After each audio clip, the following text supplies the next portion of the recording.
Caleb, I think we should bust out the whiskey for this one. You think so? Yeah, I think You it think it's deserves about it. time for that?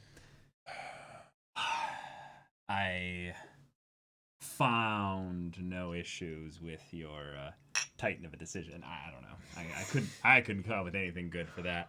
It's a bit, but man, yeah, that guys, hurts. we've got the good stuff here. Yep. We are ready to have a cultured discussion, and I will also be going hard into theories this podcast. Because there weren't as many detail, jam-packed stuff happening this episode. It was more of just the monumentous gravity of what was going on. Yep. Yeah. This was the build-up being executed on. Yep. And then they're like, classic Attack on Titan style. And now we'll see you next week for the full execution of what must be the start of a world war. I was wanting to. I can't even right now, guys. I can't even. Originally, Caleb, I was wanting to keep it a secret that I was actually going to be bringing whiskey, and then just showing up and being like, okay, and I've got this, and then you'd be like, wait, what? Is it that bad? What's going on? See, I have the light whiskey experience. You can see that his is a lot darker, and that's due to him having that whole manga tears, manga knowledge burdened with glorious foresight and all that. That's definitely what it is, and not at all that. Well, another brother got me for Christmas some cool whiskey glasses with these little rocks that you put in the freezer, so that way you can have whiskey on the rocks without it watering down the drink. Yeah. Yes. But oh boy, guys, welcome podcast 166.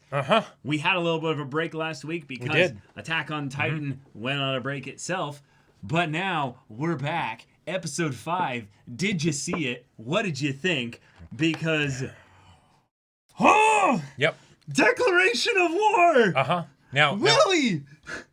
Now Caleb, for context, this came out 3 years ago in the manga, roughly. Because 136 just came out, and this ended on, I believe, chapter 100. 3 years ago? Yep. What? Yep. What? Yeah. 2018, approximately. Yeah, the turn from 2017 to 2018, basically. Yeah. Now, I haven't looked up the exact date that chapter 100 came out, but oh my god. Yeah. This was so monthly. Yep. Okay. Yeah, so 12 chapters, 12 chapters a year, and we're on 136 just launched. Oh. Wow. So I'm officially back out of the... It's been 3 years, Caleb. Yeah. So we were getting season 2 of the anime. Okay. Or, well, wait, no. It would have been a bit after season 2, but not long after we got season 2 in the anime was when this came out in the manga. Yeah. Guys,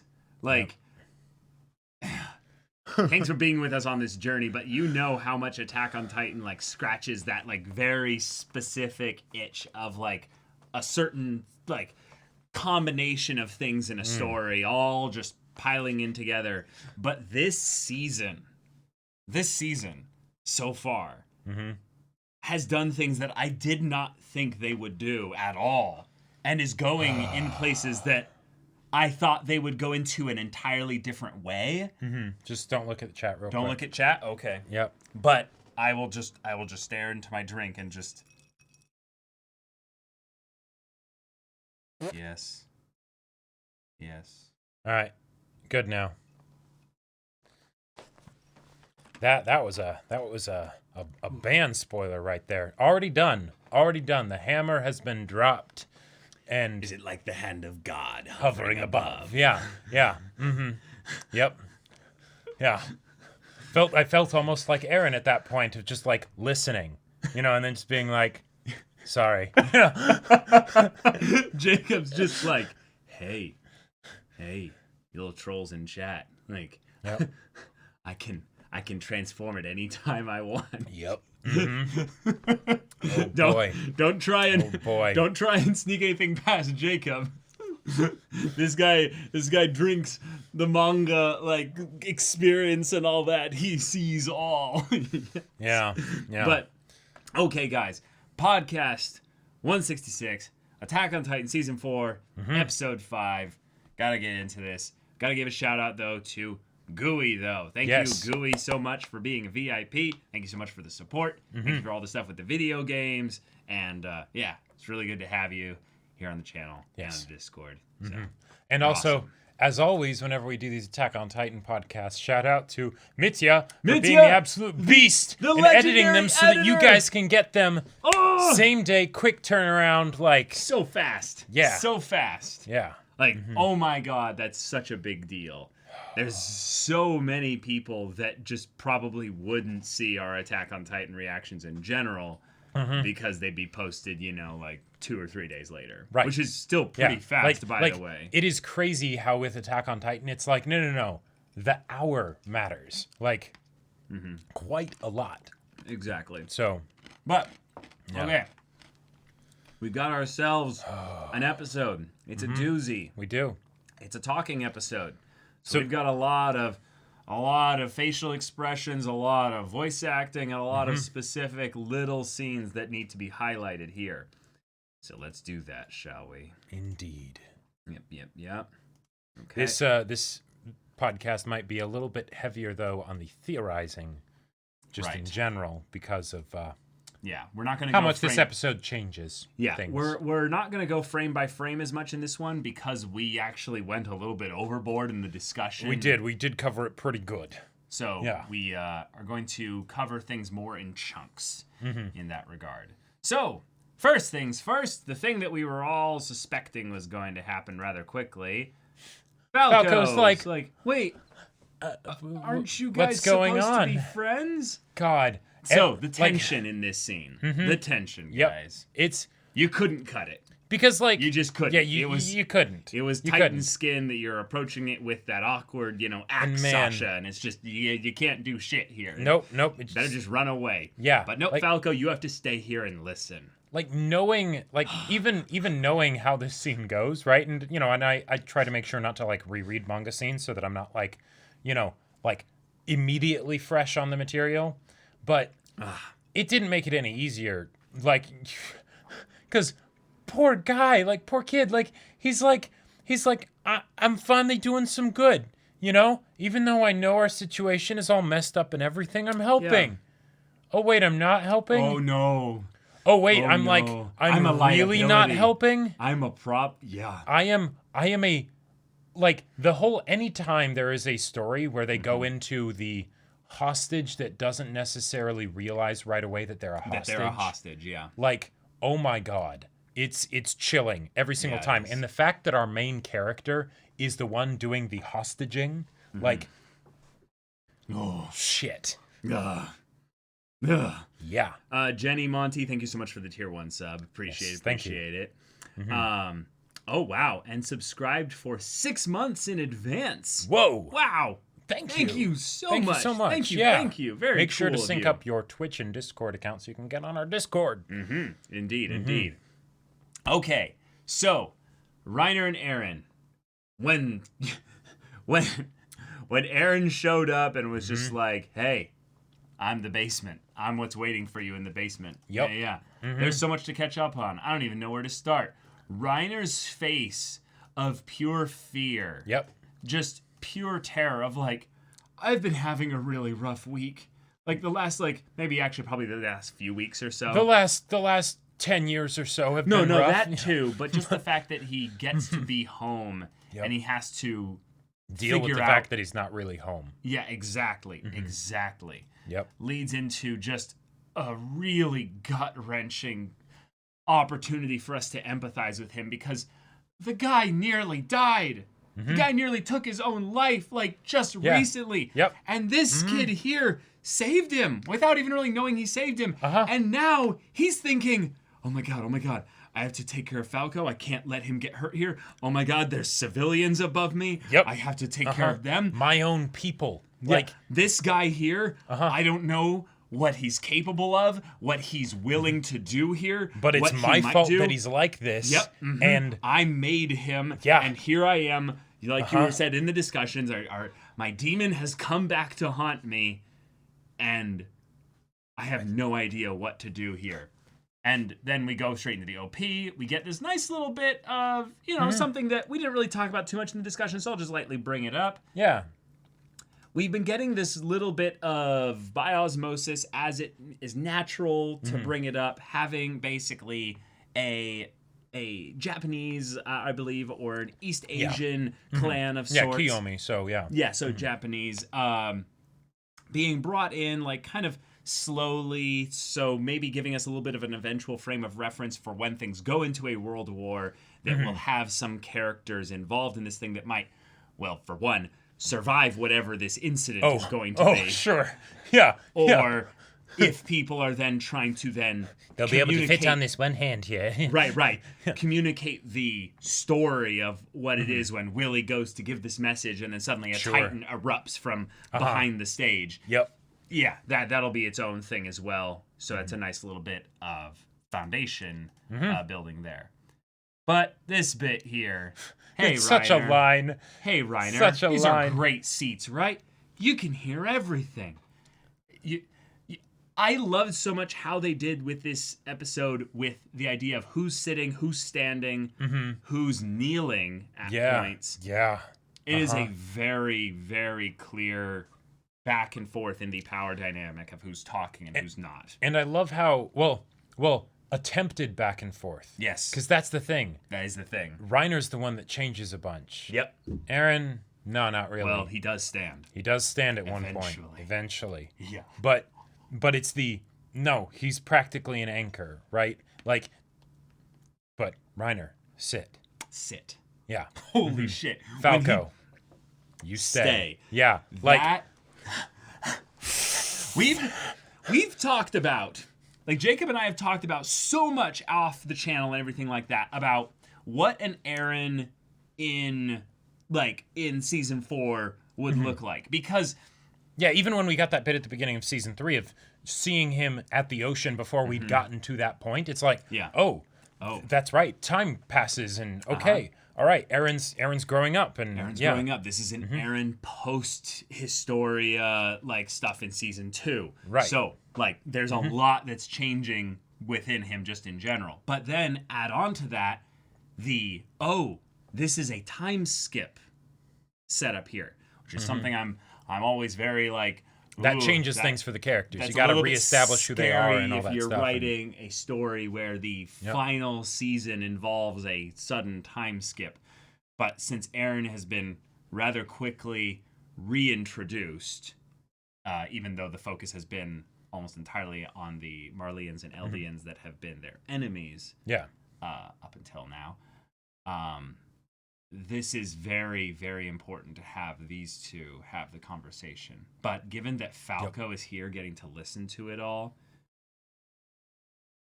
I mean, Falco had better live a long time after this. It is very important that he lives as long as possible. Because this conversation was important. This conversation was a doozy. And not just the personal kind, but like because if you think about it, right?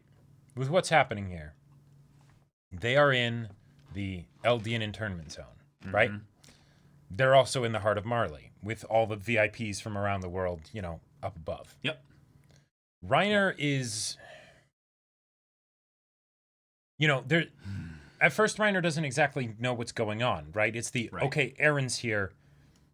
Is this about me? Wait, then there's all the other people around here. What's going on? And and he doesn't even plead for his life or anything, right? He's completely focused on everyone else, right? Making sure that they're okay. But he doesn't really know what Eren's going to do, right? Because Eren can do just about anything he wants right here, right? Yeah, he has all the power. He has all the power, all the cards, right?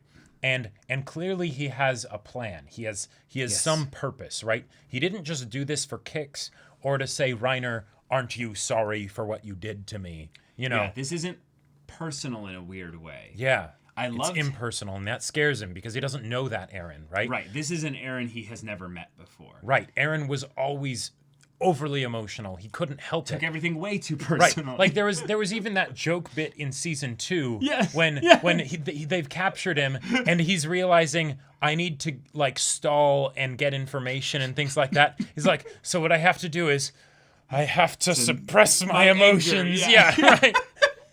And it lasts all of about 3 minutes, right? It doesn't last long at all.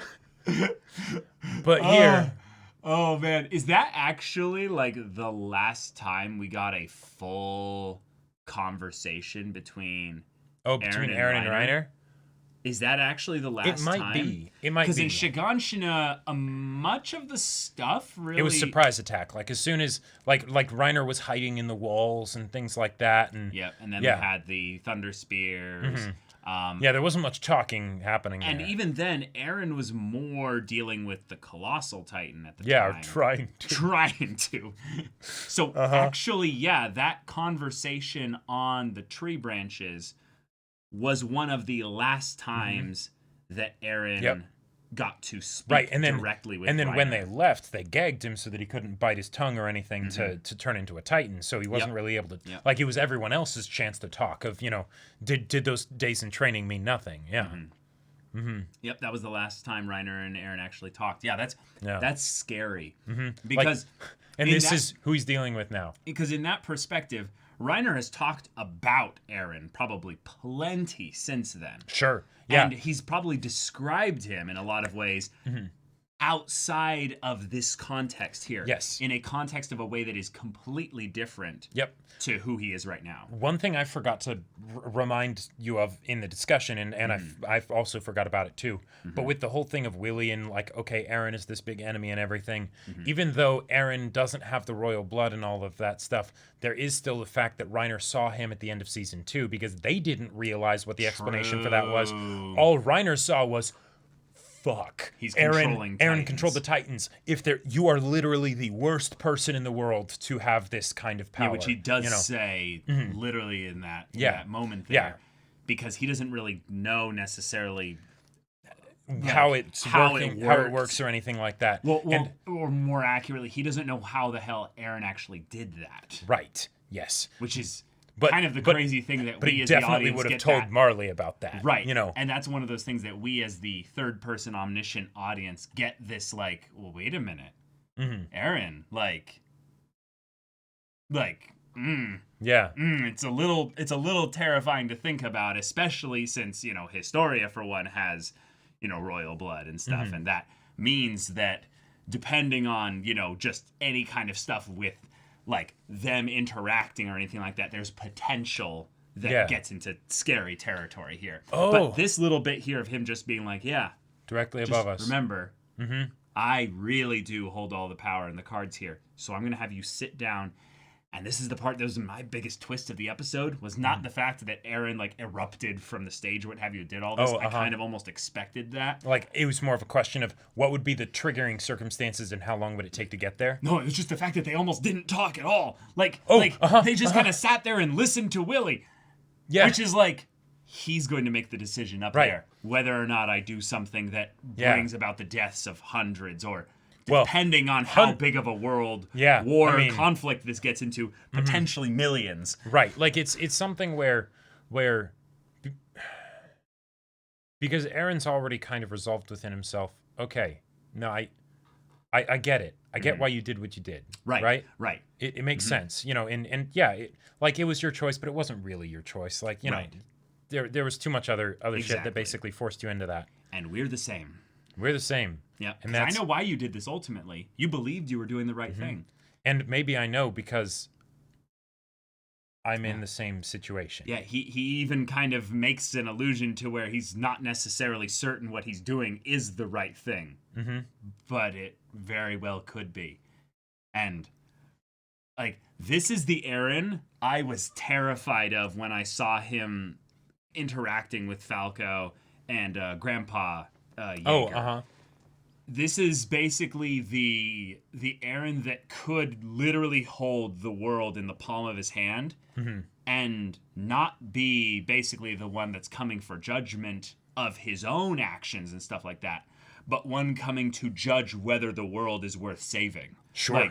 Like literally that's the kind of power he could be wielding right here. Potentially. And thus he is an avatar of war and death and destruction and ultimately maybe victory for some people. Yeah. protagonist, guys. I'm so nervous. Well, and the thing is, and the thing is that that can't be forgotten is that he did wait. Like he had already decided what he was going to do if it happened, right? Yeah. But he did wait. Okay. Right. Declaration of war, wipe out the Eldian devils. Everyone's cheering. Yep. All right, Reiner. Oh man, imagine if. Oh, I don't want to go into theory stuff right now, but I could very much see Reiner eventually joining Eren. Yeah. Yeah, like very much so. Especially with what ends up going down next. So, this is all basically a moment to where we can get into Reiner's head a bit as this whole thing is happening here. There's a lot of little things that we touched upon already in the anime episode discussion, so we're not going to go into that there. The little bit of Reiner's mom and Annie's dad being there. God, that was great. That's great. That gives us an even stronger emotional attachment to the destruction that might be coming in the next episode. Sure. Yeah. Yeah. And that those two are probably dead. Like, they're probably going to die. There was a lot of debris that came out of that explosion. I could see a lot of people surviving this incident there, but those two people, either one of them could die. Only one guy so far has gotten his head squished, by the rubble. Right, exactly. There will probably be more, but, Right. But depending on how Eren does this, if he just roars, screams, and, it's just... Right, it's more of the declaration of you thought you could challenge us or you thought you could just slaughter us and we would go quietly. No, we're already here. Right. Feel the terror. Yeah. But this whole scene setup bit here is also just to build the attachment we have to the fact that these are human beings, and thus do any of them deserve the potential wrath Eren can unleash here. So we see the warriors and the wits here, and every time I see them as a group like this, it just looks like a dumb, awkward little family. I love it so much. Like, look at the fact that Sophia here is smiling more than she's ever smiled, really, in the season thus far. Like, this is... Yep. Oh. Yeah. Yeah. Yeah.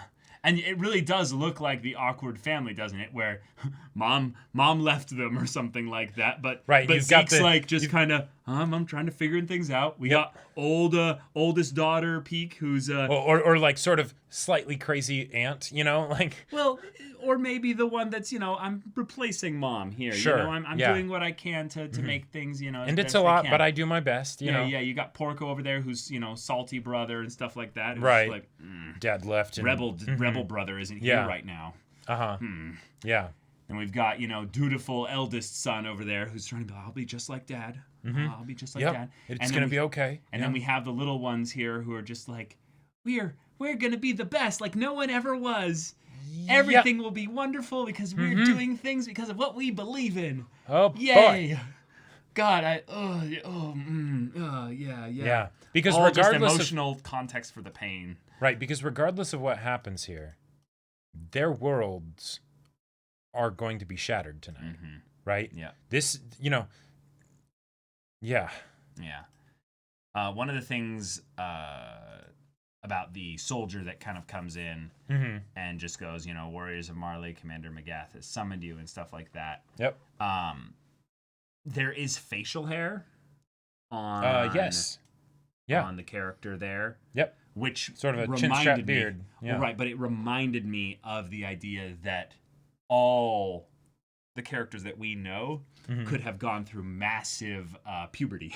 Oh, yeah. So the idea that this could actually be Armin, but it's the reason why the voice is different is because the actor is actually channeling a deeper voice because Armin had puberty hit him, like 40 a truck, centimeters, for instance. Dude, I just gotta say, one, they never really show exactly how tall this guy is. It's kind of hard to judge, basically. But when he was walking with, he looks pretty Porco tall. And but I just gotta say, in 1 year, I grew 11 inches. In 1 year. Well, yeah, but it's been 4 years, Jacob. That's true, but that would kind of have to be like colossal juice at that point. No. He does have the colossal titan. No, I know, but jokes aside, yeah. But really, over the course of when you went from 15 to 19, how much did you grow? Would you say, or 14 to 18? 14 to or I think it was. How old is I think Armin? it was 15. No. Or well, no. Oh yeah, 15, maybe 16. He would have been 15 or 16. Yeah. So when for me from about 15 to 19, I think I grew I think about, about 13 16 inches. Yeah, 16 maybe, inches. Maybe. Yeah. Like the voice, I don't really recognize it. I don't really. Mm-hmm. But like, this could be him. And of all the people that I would say are guaranteed to be here, just in this instance with Eren, like the kind of people he would write, it's Armin and Mikasa in that order. Mm-hmm. Everyone else comes in the next letter. Like there's the one letter that's like, Armin, it's time. Like bring your big brain and big titan. Well, yeah, bring the hand of God. Bring the smile. You guys think you have a war hammer. You guys think you have a war hammer. Depending on how Armin is with the colossal titan, Hanji's just like across the water somewhere, like, with like a big trebuchet set up with a barrel with Armin inside it, and she's like, or this could be Armin. Well, sure, yeah. Well, yeah, but just imagine if they're just like, yeah, no, we saw Zeke throw, Birdie. That's a good idea. Birdie boy, we can do that too, Oh man. Okay. So they end up getting split up from the things happening at the stage, which is very tactical in that they're basically sequestering and CCing, on gaming terms wise, the most dangerous threats that could be there to fight Eren. And then the only thing that they're potentially worried about is the fact that the Warhammer Titan is hidden amongst the Tybers. But if it is Willie, they might have just ended that whole thing in one fell swoop there. Unless Willie, like, as he's going into Eren's mouth, this would be so freaking insane, as he's doing that, bites his thumb. I mean, he's already bloodied plenty, but yeah. Yes, I'm with you. But Reiner had I separated my consciousness. No, I'm saying kind of bullshit. So but he's already been injured, so No, but he wouldn't need to bite his thumb. I'm with you, dude. But I'm saying that killing someone who can transform into a Titan, it's kind of a big deal. Like it's kind of difficult. Mm-hmm. Oh yeah. And we'll see. Mm-hmm. So, why did you come here? And the same reason you did. Mm-hmm. And that's when Reiner freaks out. That's when he freaks out because he's like, oh no, all the people I cared about. This place that I have even trouble calling home. Mm-hmm. I'm gonna lose that too. Yep. Like the expressions given to Reiner, which have to all be like basically just lifted straight from the manga or something like that. But like some of these in the way they're animated with these little bits and stuff are just so painful. Just ugh. Mm-hmm. Oh man, so much. Okay. Hold on just a sec. Is that something I shouldn't see? No, it's not really necessary. I kind of read it though, and I was like, do you remember a guy?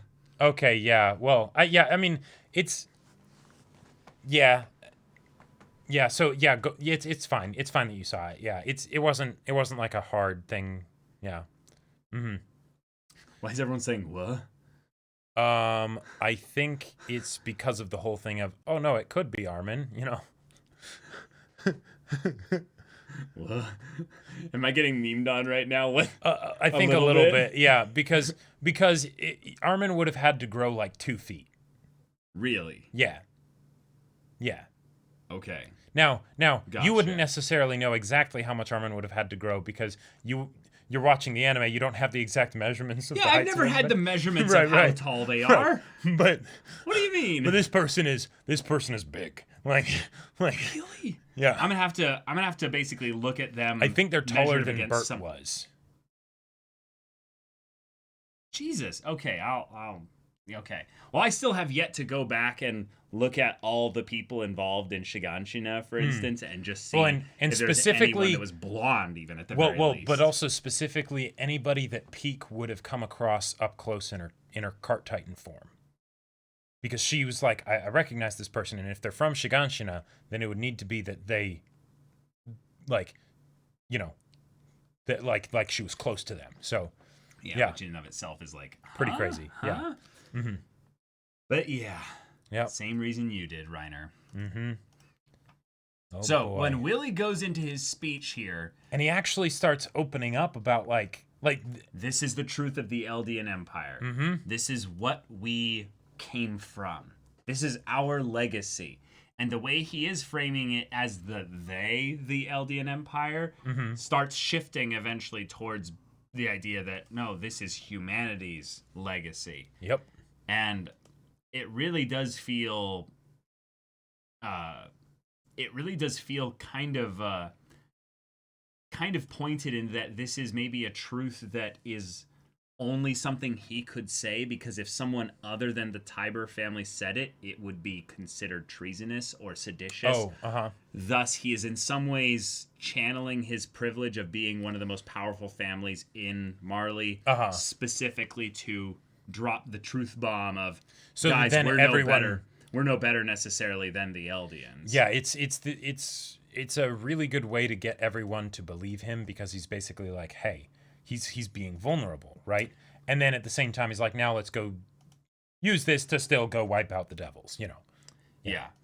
Now, this is the part that is rather terrifying about this here, is he does a little bit of a recap in this, but then he says basically that when the Armored Titan, is the only one that returns, but the darkest blot in humanity's history, the Eldian Empire, is still alive and well, drawing the connection that Paradis is basically Hold on just a sec. Yeah, go for it, whatever you want to do. I need to use the mouse. Okay. Oh, sorry, yeah.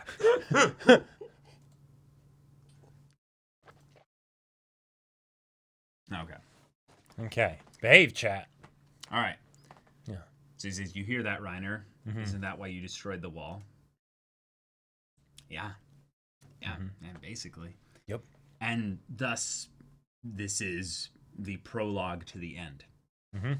This is basically the thing where, story structure-wise, this is Isayama basically catching the reader, the viewer, everyone basically up to speed on, here's where we've been, here's where we're currently at, and here's where we're going. All in this one episode. So this is basically the transition point between the story thus far and the end. And yeah, God, like I love what this basically represents, right? Because Eren's arc up till now has, like, time skips with characters are tough to pull off, because it can feel very needless, disjointed, whatever, when you have, or jarring when you have a character go through a big change. But we've kind of seen the seeds of this all the way up till now. Like, even with at the end of season 1, when he fights Annie and he goes on that whole rampage through the city, a lot of people died back there. Now, that was probably more, okay, things got out of hand anyway. It was supposed to go simply, but it didn't. And, I'm in my Titan form, don't have full control, whatever, stuff goes crazy, right? Yeah. And, and there were some scenes to that were added into the anime to sort of spice it up or whatever. But that whole thing that Armin talked about of, can we truly defeat an enemy as overwhelmingly powerful without sacrificing some of our own humanity exactly, as well, right? Yeah. The lesson he learned from Erwin, basically. Exactly, right? Yeah. Because and in some ways from Eren. Right. You can't win without sacrificing something, and now we've gotten to a point where Eren has kind of achieved this sort of Zen-like balance with that, and it's something, and it's kind of scary to look at. But yeah. But the play goes on. It's crazy. We get some very, very particular images, stills that are they're quite fun there. They're fun. Yeah. So this is the part that I feel like I didn't go as much into the anime full-on discussion reaction. Is the bit of where Willie starts talking about the King of the Eldians. What? the alert thing that I had. Uh-huh. So basically, guys, we're trying to get a new computer built that will better handle streaming and stuff. The report. I have my phone on like a text alert, like a really fast text alert for the graphics cards, because graphics cards are impossible to find right now. I just barely missed it. Wow. But continue. Feels bad. Hey, Zaldrix, thank you so much for the 5 tier 1 gifted subs. And thank you so much for being a mod. Appreciate it. Very much appreciate it. Oh, it's really kind of you. Yeah. Oh, I'm sorry, Jacob. That sucks. I was like, no. I was like, yes, this is it. I was literally just gonna be like, all right, Chet, just hold on a second, and there. But no. All right, and this part's brought up, which is a little bit of a twist here. Mm-hmm. So, Jacob, help me out here. As the manga reader that you are, yes. This info really contradicts or adds some context to some things that have been going on with the people that have held the founding titan. Yes. Mm-hmm. Is that quite a bit. His ideology was one that was like actually based around the idea of we will sit here, whoever has the founding titan, and wait for judgment to come upon us. Right. However, until that day of retribution, let me savor a brief paradise free of conflict within the walls. Mm-hmm. Yep. That is legitimately just... That's game-changing. Mm-hmm. Because then the reason why that, there has been peace, so to speak, from the founding Titans wielder or holder or whatever, is basically that they want to just savor this false peace. Right. Until they can't. Yeah. And that's it. But it's inevitable at some point, just based on the law of large numbers, that this won't work. This will fail. So this was a selfish reason in some ways. Sure. This is the same thing in that Reiner coming to Eren to be judged in this way. Right. Almost. It's kind of what the king was doing, but just not yet. Right. Right. And it's crazy because he kind of, in doing so, he sort of doomed his people. Yep. Who ended up not having anything to do with it, right? That, new generations and things like that over 100 years. Yep. But because paths and stuff, that kind of ideology persists. And then, that's where the whole eventually secret society, the wall cult, all this stuff basically formed out of this hyper desire to keep chaos at bay so that we can at least pretend that the world is normal, that everything is okay, that there's no problems outside. We keep everything secluded and we're all cloistered off and it's just wonderful and Well said, Runix. Exactly. A pacifist that knowingly allows a genocide. Mm-hmm. Basically. Yep. Basically. Yeah, it's in some ways bringing up the topic of can a good man go to war? Oh. Like, could Eren actually go to war and actually for Paradise remain a good man, basically? Well, I mean, Erwin, I think, would say no. Erwin would probably say no, and a lot of people, after seeing that he, used the civilians in the apartment complex or whatever above, and then transformed underneath that and killed, a large portion of them, probably, would say that, probably not. Probably not. But we don't exactly, things aren't black and white. We don't exactly know where Eren's at right now. Yeah. But this is a request that King Fritz asked, and that if this is true, then Marley and the Tybers saving the world was made up by the king to basically allow Marley to be the hero saving humanity from the Eldian Empire when it was all basically just a big hoax. Oh, That's why Frida didn't stop the Titans when the Warriors attacked. Mm-hmm. Yeah, because it's this judgment is coming. Judgment is coming. This is what we deserve. Exactly, because in between the time when the Titans attacked, right, and Shiganshina gets destroyed, Grisha then goes and makes his move, basically. But they still hadn't done anything until then. Nope. Nope. Yeah. Oh man. Oh my God. So yeah, we're no more than traitors, lavishing and crookedly earned honor. That's such a line. That's such a good line. That's such a line. Yep. And the reason that I stand here and willingly part with this sham is because I know our world is in great peril. So now this is where he shifts the conversation towards where he can mobilize the world against Eren and Paradis. Yep. Because it is the last remaining remnants, if you will, of the Eldian Empire that could rise again and if Eren apparently destroy the world. And if since we know why Fritz never did start the rumbling, and we know that somehow Eren could. Yeah, the chance in a million, but it's also why would Eren want to do anything like that as well?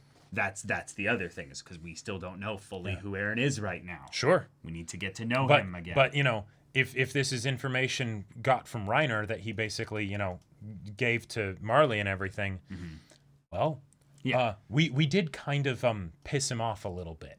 We did kind of kill his mom, among other things. So, once again, there's a threat to our world, a rebel against peace. And I think this is where the show is basically like coming all the way down full circle. I don't remember when the music starts playing in this part where we kind of build up towards the end. Yeah. But the idea that Falco then sees all this, realizing that this is Eren Yeager. Yep. This is his friend. Right. This is the guy who's the devil that we were, told stories about, basically, that, yeah. Regardless of how much they actually knew about the true history of things, or how much they knew about the severity of the threat they faced, based on the idea that they had Titans that they could use against them.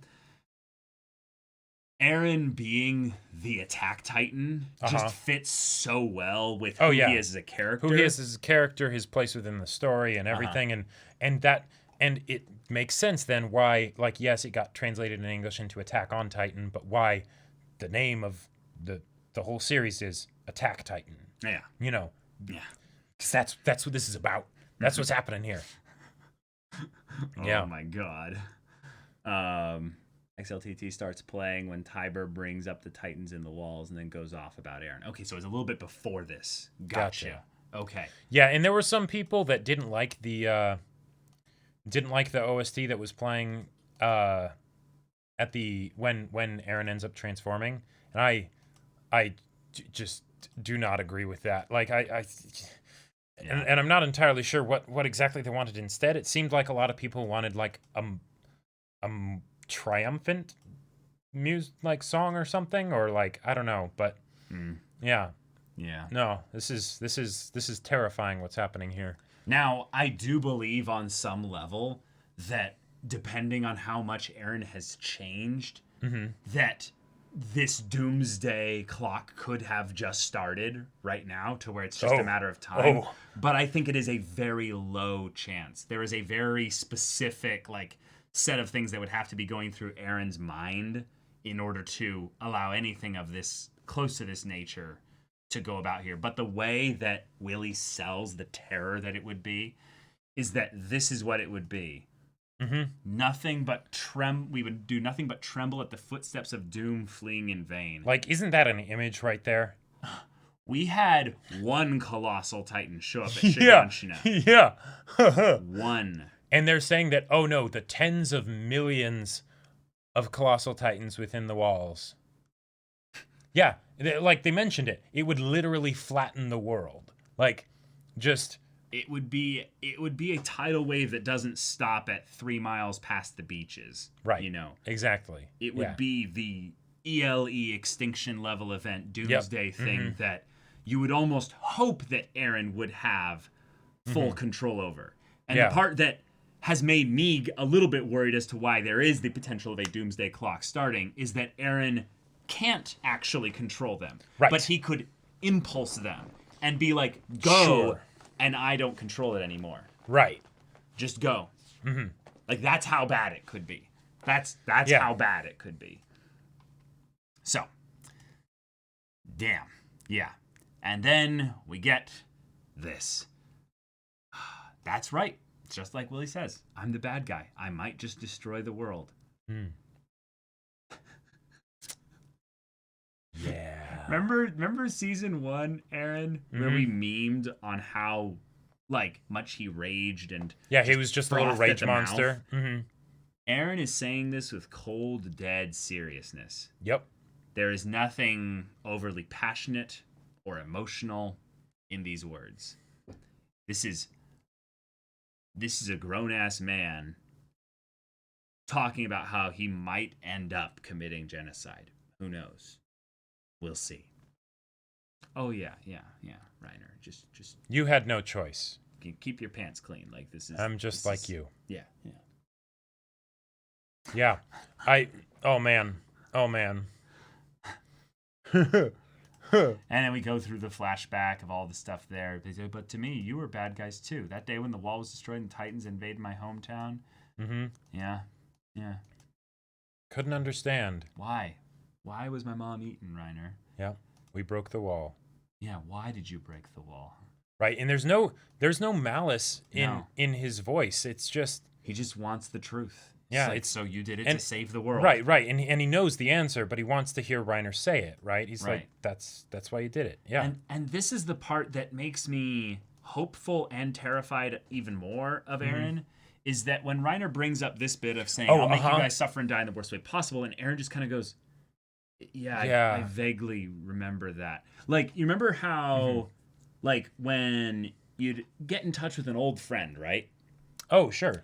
And it's been like 8 years or something, and they talk about a memory of the two of you where it's like a cherished memory. A cherished memory for them. Right. But for some reason for you, it wasn't that big of a deal, so you just forgot about it. Yep. Well, even when that's the case though, usually when they bring up the memory, you go, yeah, like it sorts into your database and it pulls up the feeling of that memory. But he's like, no, that's like that. Yeah, that was like a whole other person. Yeah, whoever that was that said it, I don't really know them. Yeah, Yeah.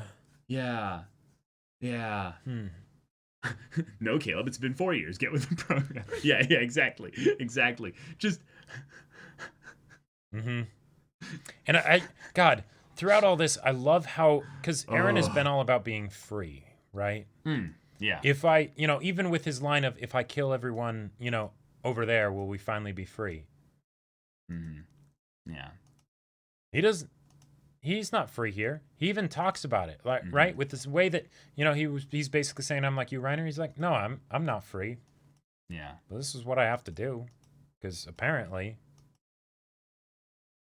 Yeah. And then Reiner saying that he did have that choice. And then he goes into telling Eren this stuff here. This is why we needed this strong perspective on Reiner here, so that this scene could happen and it would have all the emotional weight. Gut punch there.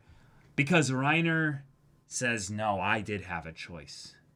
I could have taken everyone back. We failed. Marcel was eaten. I forced them onwards. I made this happen. I made you. This is all my fault. It's something where if we get too harped up on the details of whether or not Reiner really did have a choice, and we can debate free will and determinism and all that, environment, pressure, kids, and I don't think that's the point. The point here is that Reiner has been carrying this burden all this time. You're going to carry that way. He carried it in Paradise when he snapped because I'll be Marcel. Yep. And all this time here, he's been holding on to this. This man has wanted to die for years. So he did kill himself. The gun in the mouth thing, that was a representation of something that had happened a long time ago. ago. And that's why I love so much that scene, because it's showing that Oh no, I think I thought I had been dead for a long time, and in a lot of ways I had. But Like I think seeing these kids might have been Yep. breathing life into these dead old bones. They might have, like, yeah, yeah. Mm-hmm. Oh my god. And I just love Reiner, just the voice acting, the Oh yeah, it's so his good. Voice, Like, just there's so much powerful here. There's so much emotion that's showcased by characters in Attack on Titan, and one of the things that I think is a fair complaint, especially in the first season, is that a lot of the times it can feel overly dramatic. Yeah. No, nothing about this. Nothing about this here. Yeah, and this is the point where everything shifts, and we realize this is where there might be hope also. Yeah, sure. Reiner says, "I'm sick of this. I hate myself, of who I am, of all of what I've done. Please just kill me. Judge me." He's basically begging before his god. Yep. That is, just sitting there in judgment. Falco's just collapsed on the side. Right. He's just seeing all this. Yeah. What? Yeah. And yet, directly above, immediately after this here. But I do not wish to die. We get this from Willie. Right. And this is where I'm actually like perfectly fine of Willie being like killed immediately in the next episode. It's poetic. Regardless of whether or not he's the Warhammer Titan. In some ways, I really hope he is, because that would just be really cool to have this moment where he's like mid-transformation. And Eren just bites his whole top half off. And it's just over. Man. Just completely like anticlimactic. Just like, holy shit! Everyone panics. Boy. Everyone's freaking out, just running. It's just be madness and stuff like that. But the idea that he does not wish to die because he was born into this world. At that moment, you can almost feel... It's so good! You can almost feel Isayama just being like... Hell yeah. He's just like, like he's writing this and then he's just like, like cackling maniacally of like, oh, that felt good. Oh my God. I got to get the actual frame of him saying it because I feel like it's a little bit more dramatic when he says it. Oh no! It actually just shows the kids. It shows everyone else when he says it. Oh, it shows everyone else. And even Eren is like, "Oh, whoa." Right." Eren reacts. Yeah, in a very like specific way. So Eren is shown with a full-on like blink, like he's just like, "Okay, yeah, I'm listening," and then wait, what? And like that's like the first time we've seen him actually get surprised by literally anything that's happening. Yeah. Also, I want to point out something real quick. Now, know that a bunch of people are like, Nappa's lazy. Shut up. Shut the fuck up. You don't remember Attack on Titan was memed on how it would go from being amazing to being awful in the presentation of things. Now, I want to point out something here. Eren, drawn in awesome detail and everything, and damn, puberty hit our boy, right? But look at his eye there, the one eye that we can see. The iris for that is not a perfect circle. That's distorted. Almost like there's some liquid that is bending the light. Okay. Like, I'm just saying. I got you. Yeah. Like, but let's move on. I got you. But this line is the crux of Eren's decision that he makes here. This guy giving his whole speech about how he's basically building up that we're going to declare war and I'm going to unite the world even in the final, the final chapter of the remnants of the Eldian Empire. This is a moment where Eren felt that. And, Mr. Paths, and it's kind of funny that he's even taken on the name of Kruger. Just as like a funny tongue joke. in cheek. Yeah, exactly. Our boy has gone into the paths to, and yes, I've been waiting to use that one. Don't ever use that again. Your funeral, But we remember what Carla said. You remember what Carla said. Yep. Mm-hmm. Does he have any... Does he need to be special? Does he have any reason why he needs to be special? Just look at that smile. Yeah. And by the way, there is a point when Eren smiles after this. Yes. Yeah. Yes. Because it's sort of like okay, yeah, that sounds like something I would have said, you know? Like, I don't just vaguely remember saying that, right. you know? And what I think it is that in this moment here, when Eren's basically realizing the things in what makes potentially him and Willie actually more similar than different, he is basically like, okay, this part here, this part here. Lend me your strength, those of you who wish to live, those of you who wish for a future. And then we see Eren smiling, and he closes his eyes in almost like a, all right. Okay. This is, I am doing the right thing. Yeah. Like, that is basically the... Pretty much, yeah. That is basically the look that this gives me. I almost want to make sure I get the part where he blinks here. Yeah, it almost... It's almost like he goes, and there it is. Well, yeah, I was going to say something much less serious. It's almost like I see you're a man of culture as well.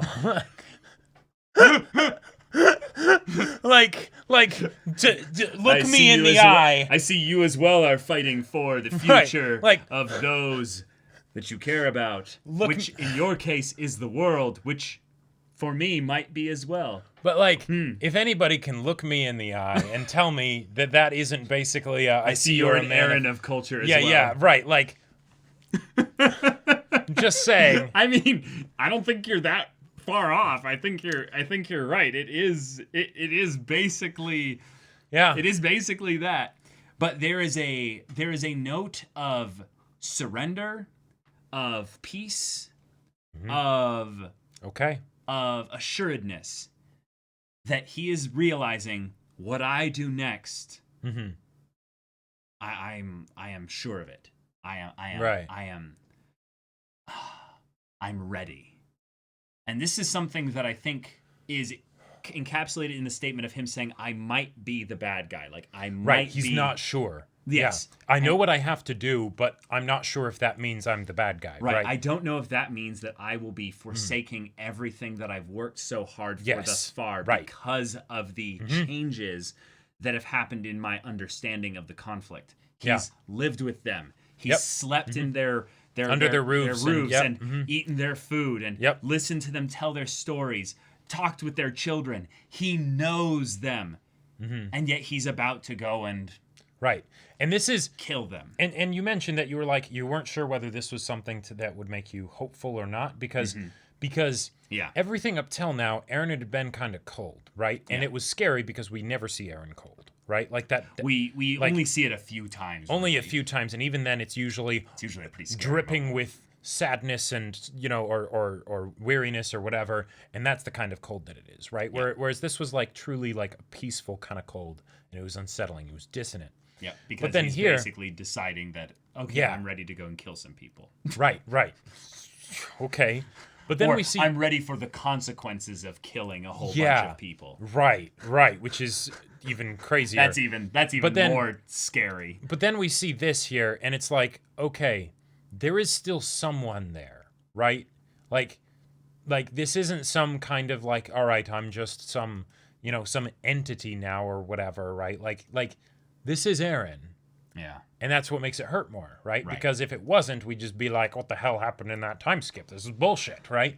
But it's like, oh, okay. Well, we had some idea.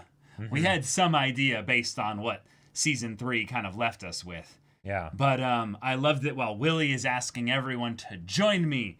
The power of our friendship, our comrade energy, Nakama, all that. We will join the fight against the devils of Paradise Island.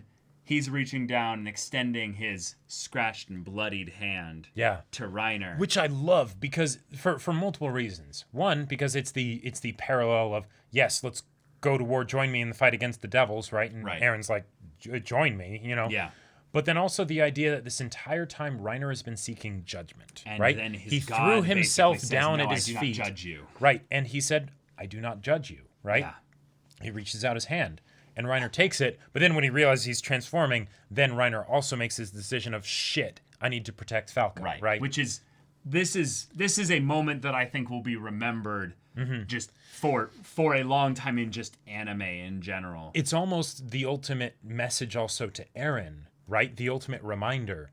The one that he thought at one point didn't know how this worked, didn't think of the individuals and everything. Now they're thinking of the individuals when you're not. Yeah. Right? Also, the way this was just edited with the conversation and the speech just back and forth together. Here and now, as representative of the Marleyan government, I proclaim, he's like screaming practically at this point. It was fantastic in the manga as well. Yeah. Oh, really? Yeah. Yeah. Eren goes, I keep moving forward. And then Reiner goes, what? Huh? Like, and that's again what Reiner said to him. But then, until I destroy my enemies. Until I destroy my enemies. And the way his eye lights up, and it's like his eye there. And this moment. Oh my God! Like Eren's eyes have always kind of transfixed and terrified me with like the way that you can see the striations of the iris and the teal color itself and everything. Whether it was him gripping the side of the boat and saying, "I'll kill every last one of them," or right here. Yeah. This part right here made me think in my own crackpot theory-headed mind that in that moment, right there with his eye, if you think about what an eye is... It's the window to the soul? Well, yes, but it's a bunch of striations of light being reflected, gathering around a dead, open center, almost like a coordinate with a whole bunch of paths of energy. All right, I like it. Coalescing together. It's nutty, but I love it. Yeah, it's just it's a stupid thing just to draw a connection towards. But I feel like in this moment, Eren is channeling paths in the slightest bit. Okay. And is just like, and this is what I'm meant to do. Oh man. And I am giving you the privilege of seeing me make this decision. Best seats. Yeah. Yeah. Welcome to the stage. Oh God. The world is waiting. Oh God. And the chills I got from this. Oh. Yeah. Oh. Yeah. I was so terrified for Falco. Like, I know, right? The speed at which I forgot everything about what Eren is saying, what he's meaning just here, like Reiner. Yeah. And that I just immediately went to, nope, you have to save this boy here. And I love how Reiner, there's no point of like, there's no translation point of him thinking about it and then realizing it. It's just immediately. Like that's what was on his mind the entire time, right? Can you put yourself into the situation and realize that, yes, we're excited for Eren in that he is finally going to be able to do probably the beginnings of what could set his family, his friends, and everyone free. And yet, in order to do that, he has to become this. Right. And Reiner, this guy that we've had such mixed feelings about over the course of this series, has now lost all care for his survival and everything, and is just leaping to protect this young boy. Right, because if I, because that's the one thing that this dead body is good for, right? Like, I love this kind of simple storytelling where we can just get a look at what happens when a character's priorities suddenly simplify down to their basest elements. Yep. And then they choose something different. Right. When, because terror and fear is staring at him right in the face. This is an avatar of death. This is a demon come to take everything. The devil of all earth. Yeah, the devil of all earth, basically. And his first thought is, I'm going to turn my back on that and protect this kid here. Because this is my world. You may have been born into this world, Eren, but this is my world right here.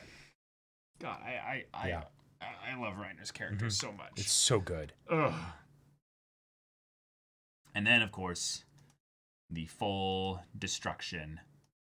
Right as Willie's declaring war. A declaration of war. Erupting in just the most dramatic way in front of everyone.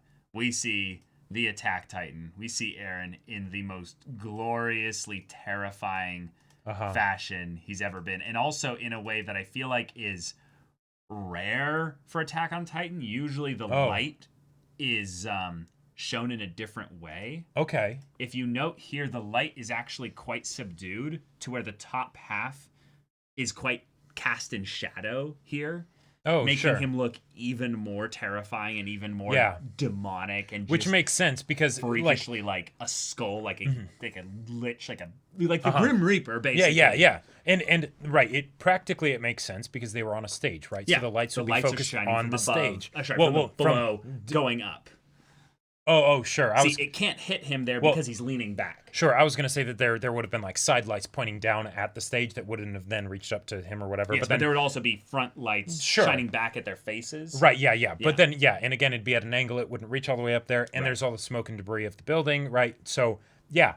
Mm-hmm. And then, of course, it just makes his eyes that still have that kind of teal color shining out from the smoke as, Willie's, about to become a snack. And and then that's the episode. Mm-hmm. So, all right, guys. Yeah. Attack on Titan, hell of a show, right? Hell of a show. It really is. It really is. So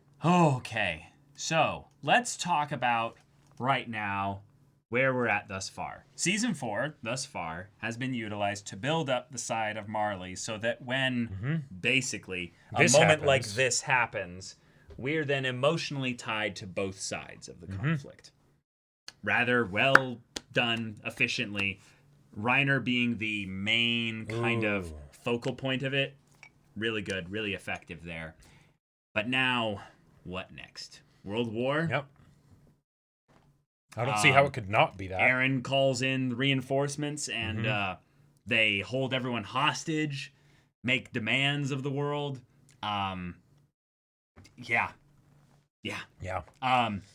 Zeke, I talked about it in the discussion there as well, but he was coincidentally sent to the gate with no escort, meaning that that soldier is not questioning whether or not he'll actually make it there. They're trusting that he will be wherever he needs to be from a general instruction.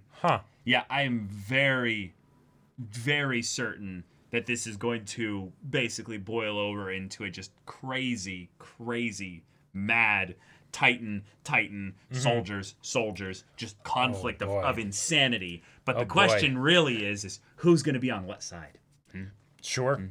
Yeah. Magath. Yeah. I mean, what's your play here? Now, granted,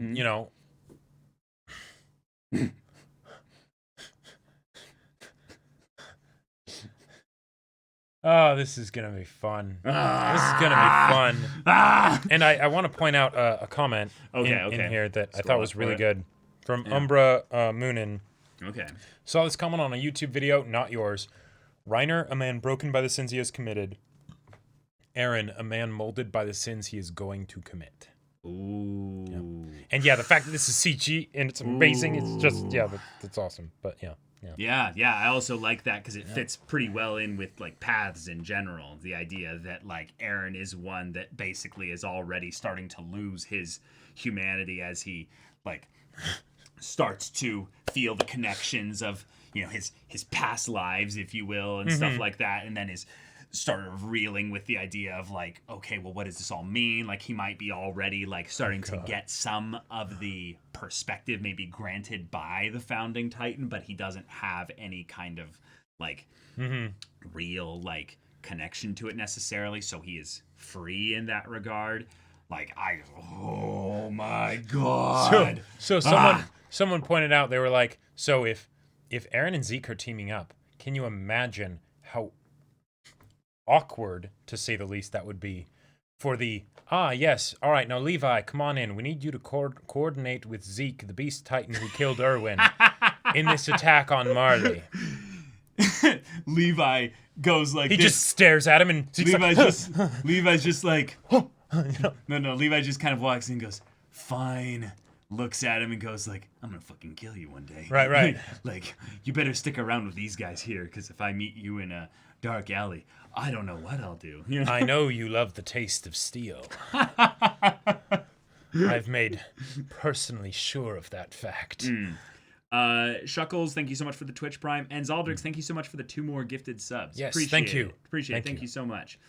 Oh, man. Yeah, I find it odd that Eren clarified that the letter didn't reach his family and only reached his comrades. Who exactly does he consider his family now?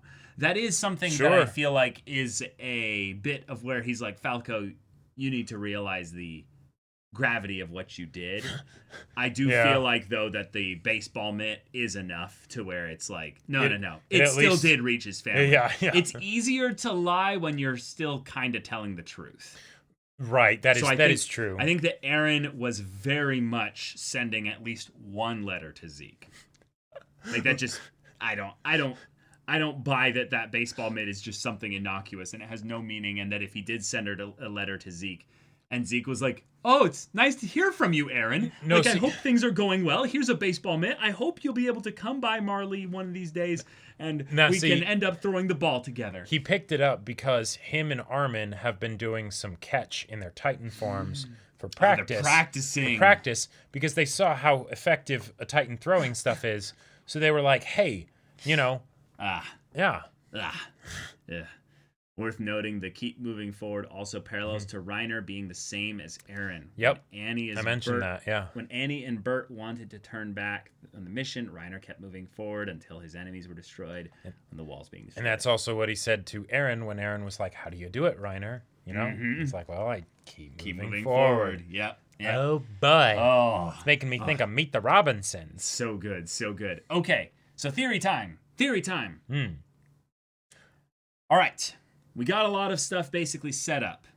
In general, I think that we're going to very briefly either get Willy transforming into the Warhammer Titan, and there's some kind of difficulties with, killing him before he gets eaten by Eren. Which that could provide also a whole nother set of problems if he then has another Titan that he's eaten. Which is like, hold on. Wait, what?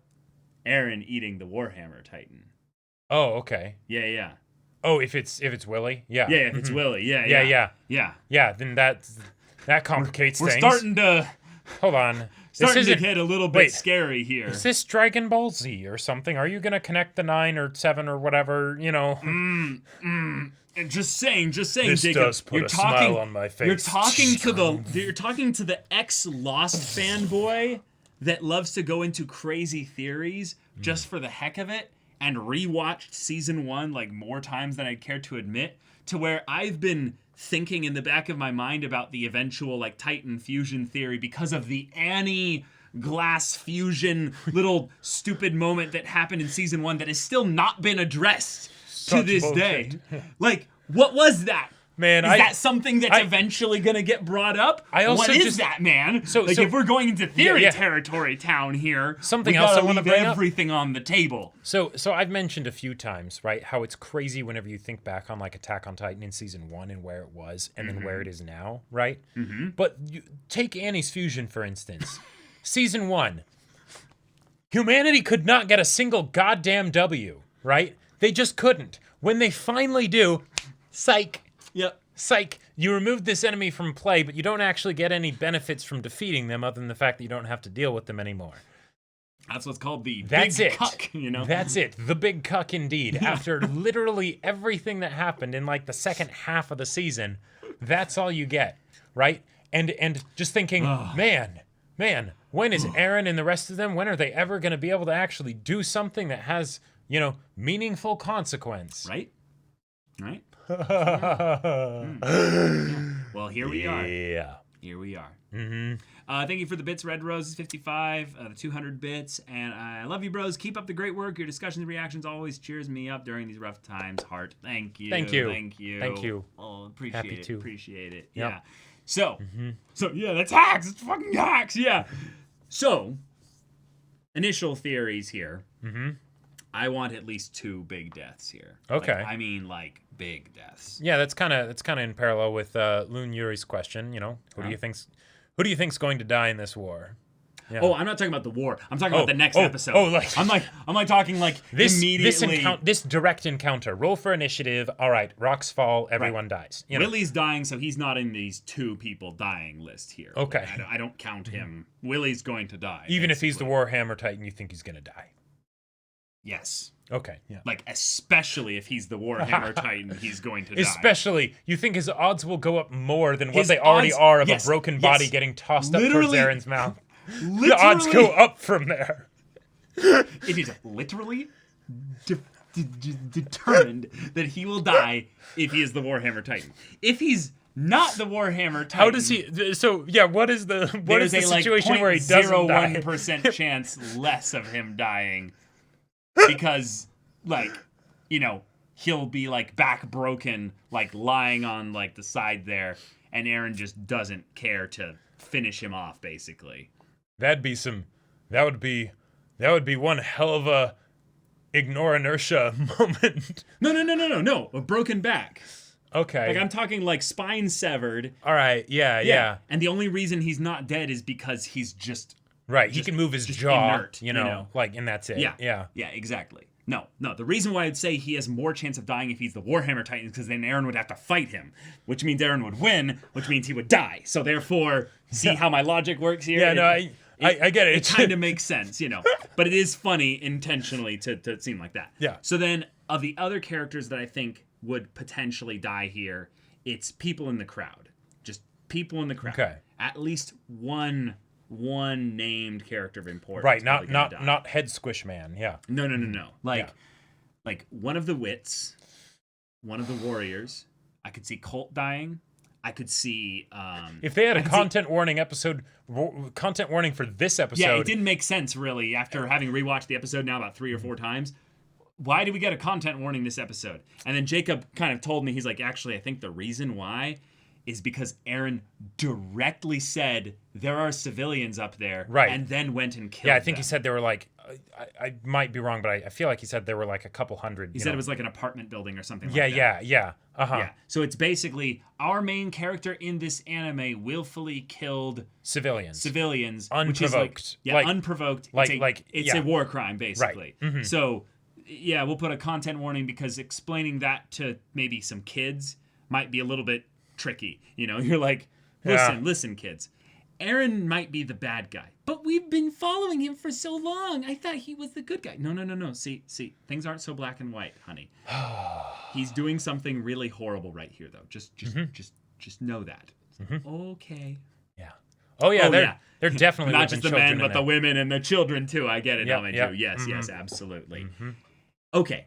Then my next death of like potentially big deal here. Okay. I really feel like one of the warriors could die here. Gotcha. Like, not Reiner. Now, the plot armor Titan is too strong. Oh, man. On my, like, people that cannot die list, it's literally Zeke, Reiner, and Falco in the opposite order. Like, so, Falco, Reiner. If Falco dies, I riot. Like, I literally will be so angry. Can you imagine? Okay. I will make Falco died trend on Twitter myself. So picture this here. Yeah. Reiner transforms in order to save Falco so that he can actually stop the debris. And do like a protective transformation. So right, it's not a full transformation. Yeah. He doesn't like. But as a result of that, his transformation ends up squishing Falco or something. Like No. This show is really cruel to Reiner, but that was why he needed to kneel before his demon, his god, and get not judged and be like, in this way. Please kill me. No.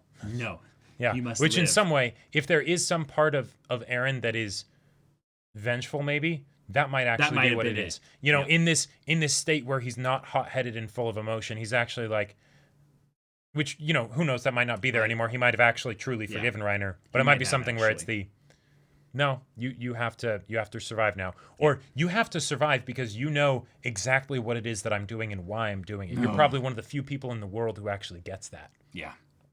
And then maybe someday you will come to judge me. Like who knows? Oh my God. Okay. But then the other thing that makes me kind of like meta think about like, oh my God, yeah, everything's going to go down this next episode is it's another episode 6, guys. And we know what happens in episode 6 of Attack on Titan, just in general. Tragic backstory. And Main character 2, kills people. Yeah, in episode 1, Eren stabbed the 2 guys in Mikasa's backstory. In season 2, Bertolt and Reiner revealed themselves as the colossal and armored titan. Oh, right. Just no big deal. Yeah. No big deal. You're right. I vaguely remember there being images of me with a very extreme face circulating around the internet somewhere for that episode. Yeah. And then I believe 6 for 3 was I can't remember what. Yeah, but what would have been actually episode 19? Oh, like part 2. Part 2. I believe that was either the episode after Hero or Hero itself. I can't remember. No, it was the episode after Hero because episode 20 was the what's the basement? Right. I'll never forget that. I believe then would episode 19 have been when Erwin did the charge? No, that was Hero. No, that was Hero. Yeah. Both happened. Yeah, I think episode. Yeah, that was pretty nutty. So, Mikasa backstory, colossal reveal, Grisha's sins, and then part 2, Ceremble. Oh, right. Who gets the gets the thing there? So crazy stuff goes down. Armin, you're still breathing. Hell yeah! Have you seen the dub bit for that scene? No. Is it real or is that an abridged? No, that's what the dub voice for Eren sounds like at that point. Okay. Yeah. Okay. Well, let's talk about this right now. Yes, okay. But this. So that was then. This is now. Right. Yeah. I want Peak and Porco to get out. I think that they'll get out easily. I think that one of them will help the other get out in a way that will make it so that they are not like trapped for too long. Sure, but it slows things down enough. It staggers their exit. Yeah. Mm-hmm. So and in any good MOBA, it's important that you all attack the enemy at the same time. Right. I think what will happen is that Peak will basically like have him like stand on her head and shoulders.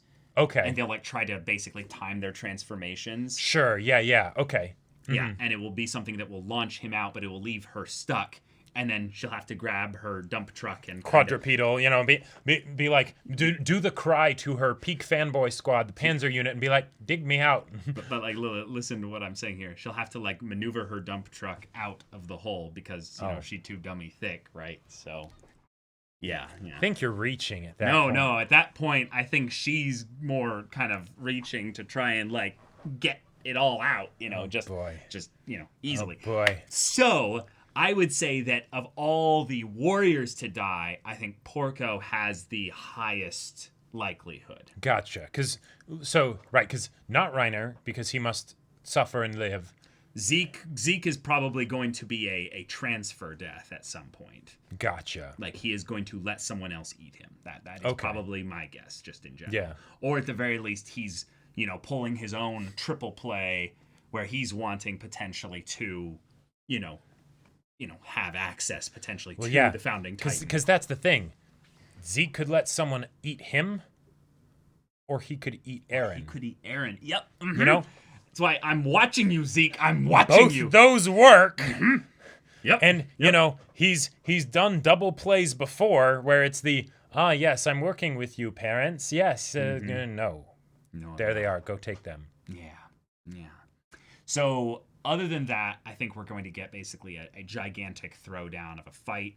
I think that Magath and his decision here is really big because, like, Eren just suddenly just showing up, that has got to be the biggest, like, WTF for him there. But there is this feeling I got that this might have been planned. Like, it feels too much like Willie is setting himself up as a sacrificial lamb. Like he's trying to almost channel that, I'm the hero, and I will... I think he was pretty surprised, though. Oh, no, I'm with you. That's why I think it's just a feeling. It's just... There's narrative poetry rather than, like, character intentions. Exactly. But Magath could make some interesting calls here. Some very interesting calls. I mean, he already got offered the military if he worked with Willie. Right. And now everything just went to shit, basically, in about 0.3 seconds. So what does he do here? Like, how does he respond? Does he have enough resources at his disposal to even be able to do anything other than being like, get the warriors in there? But, sir, the warriors are stuck in a well. Right. what the what are the what? You know? Porco stuck in a well. What? Yeah. Peak stuck in a well. Okay, that I actually can understand. Right. Yeah. I can understand that. GB. Yep. You know. All right. But that's my immediate immediate theories. I really want to see though who else is here with Eren. Though. So thoughts on okay, sure. So thoughts on two things. Zeke and thoughts on Tall Boy. Oh, okay. So Tall Boy, I'm basically just gonna go and rewatch some earlier stuff on Attack on Titan to see if there's anyone that I'm just not thinking about. Like yeah. What was boy that survived Erwin's charge? That was Flock. Flock. With the turd pink hair or red hair or whatever, yeah. Yeah. I'm gonna go and look at Flock, seriously. I'm gonna look at everyone and be like, okay. Hey, Flock that guy. Yeah, exactly. I'll be looking at that. So I don't have any other thoughts really on that. Okay. But with Zeke. Oh, Zeke. Zeke. Oh, Zeke. If he is doing his own play here, but he's in communication with Eren, I would think that he is basically in charge of making sure that Eren can, at the very least, have somewhere that he can hide post-transformation. Gotcha. Once this has all gone down, sure, they can't just I'm a Titan, I'm just gonna walk, right, out of here and stuff that. Yeah, that's the terrifying thing because, okay, yes, Eren got quite deftly, pretty much all the warriors out of the way, right? At least for however long it lasts, right? But he is in the center of Marley, of everything. If they have basically the put everything on red alert, send everything over here, I could very seriously see this turn all into a war zone where Eren gets into an attrition battle that just doesn't really work as well. He emerges from his Titan, cuts the other leg off and gouges the other eye out, and then gets a crutch. Yeah. And just sneaks out. Yeah. It's tough, I know, coming up with theories when you already know the thing there. You must be really struggling to make sure that everything is on such far levels of bullshit for the memes that it's no, when he says something that's actually potentially really close to being right, I'm not gonna guide him, I'm not gonna do anything like that. The level of appreciation that we should have for Jacob carrying so much of these reactions, I just thank you. You are too kind. Yeah. You are too kind. Yeah. I want to mention something that Zesty Meme Thief said. Oh, yeah? Tall Boy is Armin, but he's already transformed and is only that tall. This is Armin's version of Colossal. Yeah. Right. It's a ratio increase, right? And it's also based on your internal state of how tall you believe you are. And Bertolt believed he was the tallest giraffe to ever walk the Sahara. So, therefore, that's right. He became the lankiest, tall, colossal boy. And Armin became just stout.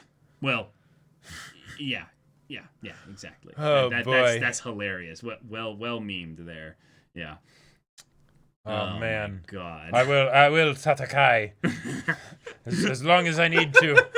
Yeah, it's fun. It's like a game, right? And I have to make sure that I have a perfect game.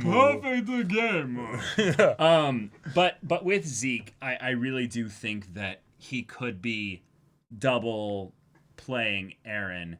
And it's just too good of an opportunity to pass up. Is that he's I'll get you out, but then he actually just eats him or something. Well, right. But he just, he just spends, the next portion of time with him. And it's basically just him saying, I would rather, let's say he weighs the options here.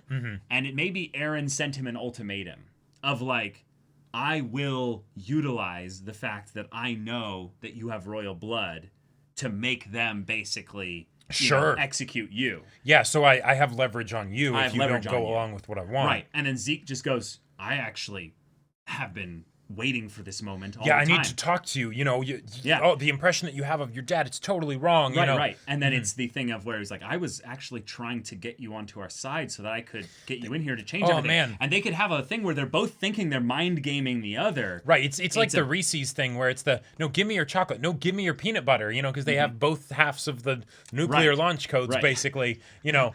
Yeah. One has the actual, like, you know, the power, and the other one has the ability to press the button to use the power, and it's just like, So I could see Zeke basically thinking very long term, and that he's like, no, regardless of how this goes, I just need to be close to him so that I can see what kind of man he is. Sure. Because if I especially trust since him, he has this kind of power. Exactly, and I'm guessing Zeke has very, very skillfully picked up the ability to read people just over the course of his time hiding amidst the Marleyans. Help me or I will give Levi your address. Right? Yes! Exactly! All it could be is that it's like, hey, Zeke, we know your route. We know your routines. We know where your favorite coffee shop is. We know where your grandpa is. Yeah, we know where your grandpa is. I went and visited him. Yeah. If you don't cooperate with us, not only will we send Levi to your address pronto before you can even think about this. You know? Before you can even use your secret ass wiping technique that he will give you a new one of. Exactly. He'll cleave you from asshole to back of the nape, basically. Right. You won't have time to think. You won't have time to shit your pants. Right. And yet, if that is basically the way that he's doing this, Eren could just have him. He could just have him, and Zeke could be going along unwillingly. But I really do think that Zeke's whole thing is that he's like, no, I'm going to die eventually. Don't look at chat. Okay. Yeah. He's like, I'm going to die eventually. I might as well have the opportunity to be with some family again. And who knows? Maybe Zeke even knows a little bit about some things regarding the Founding Titan. He's like, could I talk with Grisha? Like, imagine that. Like, imagine them sitting down as brothers, half brothers, and Eren's like, "Would you like to speak with him?" Because of the time travel, well, more like D-mail style, Right. All that stuff. That's literally possible. We could literally get the redemption of the Grisha-Zeke relationship through this connection. Also, Darth Biston, I accidentally pressed the wrong thing and banned you instead of deleting your message. So, just figure it out at another time. Oh, okay. You'll unban him, basically. Like a private DM. It is actually a thing that happens because the Twitch chat. It wasn't that bad of a thing, but can't be be talking about that stuff. But yeah. Okay, gotcha. Yeah. But yeah, message him. Oh boy. There you go. Okay. Okay. Also, I think you can just tell the mods to unban. Oh, sure. Mods, unban Darth Biston. There we go. There you go. Jacob accidentally just tapped into like all of his Titan power, and I was like, delete. Whoops. Whoops.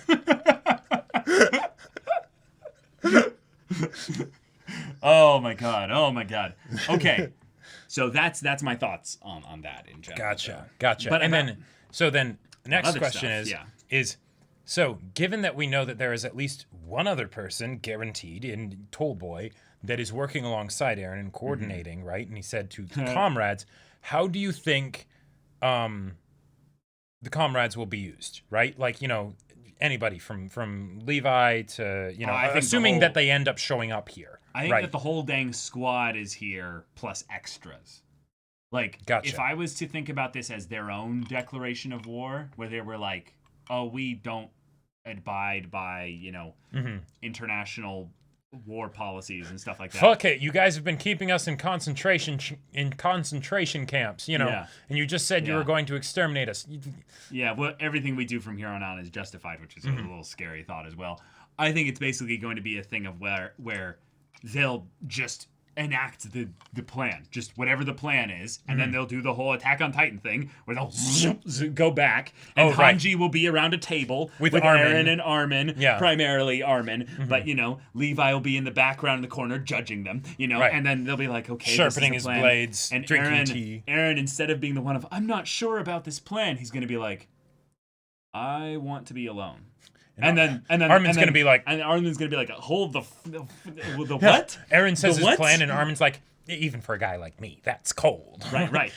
Eren's like, I will go amongst them, walk amongst them, like a god from another land, and I will judge whether they are worthy of such wrath. Well, hold on. Yes, and they're like, Eren, you're doing the thing again. You're being scary. Can you come back to Earth here? Tone it back down a bit. Tone it back down a little bit. It's like, well, no, seriously, know thy enemy. Yeah, okay. All right. Yeah. Okay, gotcha. Yeah. I think in some ways, actually, when they go back and discuss what the plan was initially, Hanji's going to be the one that's like, this is kind of crazy, but I like it, so go ahead and do it. And Mikasa's the one that's going to be like, Nani, the chotomate? Like, can you know? Eren, wait, you're saying that you're going to be like, wait, that...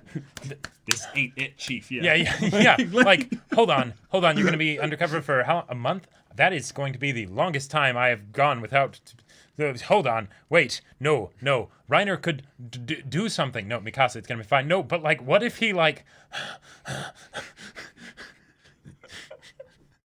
Oh, boy. So I want basically that moment where everyone shows up, and it's just this thing of, like, everyone's doing their specific thing. We get the guy in the helmet, tips the helmet up, and we reveal who it is, and we're like, whoa, of course! How could we not have seen that coming, Well, and, okay. Moblit actually did survive. Right.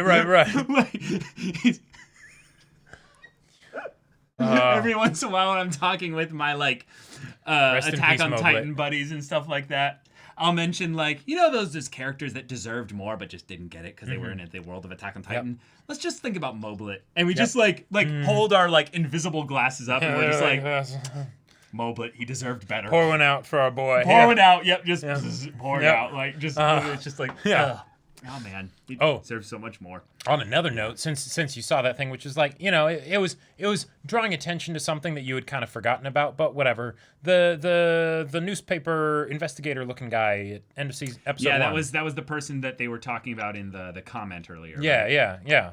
Yeah. Any thoughts on that? Because that was kind of a focused thing of like, we're done with this episode. Yeah, I always thought it was kind of a little bit weird that character got like a little bit of a thing there, but I never really looked into it. Gotcha. So, like, possibly someone that we know. In fact, kind of has to be someone that we know, but I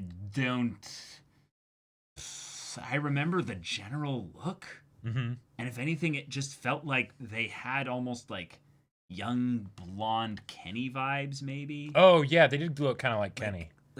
Yeah. Like maybe more like light brown hair, kind of Kenny vibes, but like, I don't know. Yeah. I don't know. Yeah, it's Moblit. He's back. It is Moblit, actually. Yeah.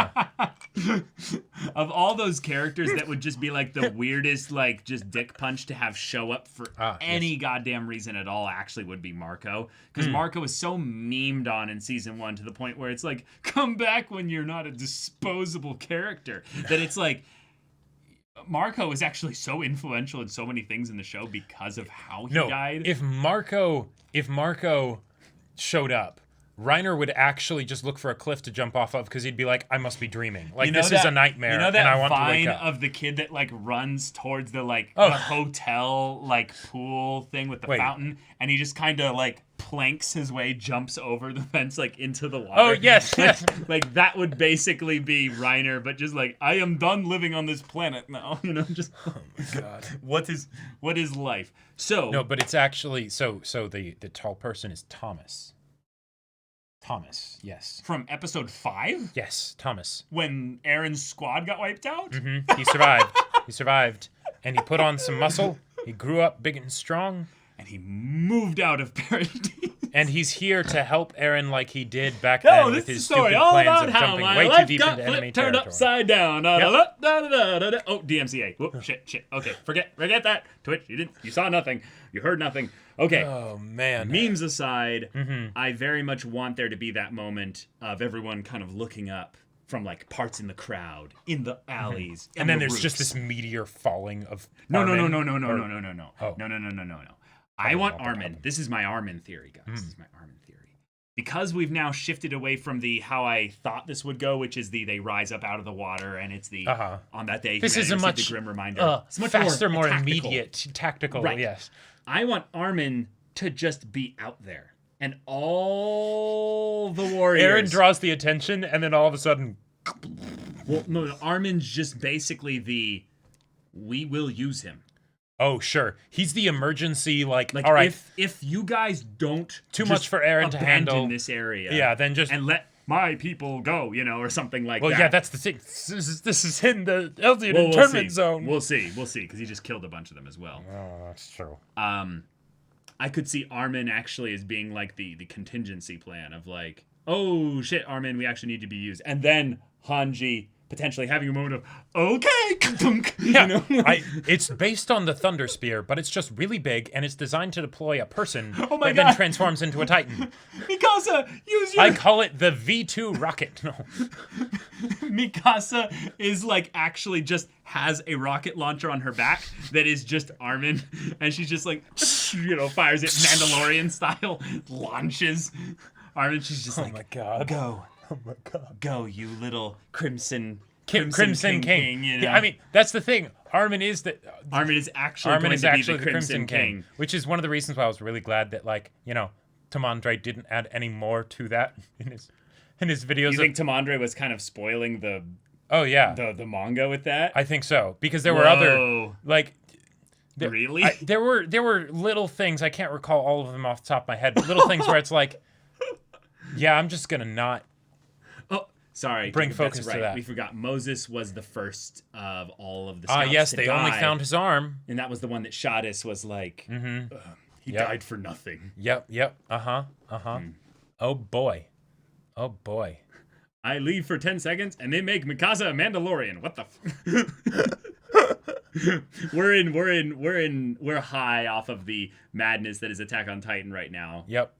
Theory But time, like, so, yeah. but really, we joke about it because that's the only way to cope with the fact that, oh my God, everything is changing. Everything is scary. How do you go from, Eren, why are you crying? Let's collect wood and go back home for a very fun little ditty, right? And oh, by the way, yeah, some bullies come to attack and Eren tries to chase them off, but then they really run because it's Mikasa behind you, to this. Oh. Yeah. Wow. Mm-hmm. Oh, if you're wondering what we were talking about with the Armin Crimson King thing, just look that up on YouTube. A slap on Titan, yeah. Well, yeah, but you can also look up Armin Crimson King. That is true. And you will get what we were talking about. Oh, so many parodies for Attack on Titan. Parodies, dank memes, and cursed. And I kind of hope that there's no parodies of this segment of the story. Jacob, humanity will continue to persist, after 2020 and 2021. There's a possibility that parodies come out like 10 years from now. That's true. That's true. They'll catch up remember eventually. When Attack on Titan was coming out? What an old show that was. Let's do some parodies of it. Oh, man. Tamandre rises from the grave. I found a way around the copyright claim system. Oh, God. But seriously, though, yeah.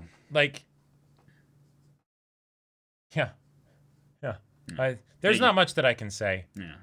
Because, one, I feel like it kind of speaks for itself, but two, Oh, you have to type in Armin. You can't just type in Crimson King, because that gets you, music, JoJo's, all kinds of stuff there. You have to type in Armin, Attack on Titan, Crimson King, stuff like everyone remembers Daz. Who doesn't remember Daz? Annie being brought back in the story. That's a great question, actually, because Annie has literally been kept in stasis for this whole time. The sword of Damocles, this plot point will come back eventually. Right. I want her to have been already sort of Damocles, freed, if you will. In oh, the like time during skip. the 4 years? Yeah. Where they basically found some way to reach out to her. Gotcha. Yeah. And it would be something... Armin channels Bert's old memories to be like, hey, baby. No, literally, let's, yes, I would literally love to have a moment, no meme, where Armin is dealing with Bert's memories, and he goes up to the crystal, and he's just touching it and just talking.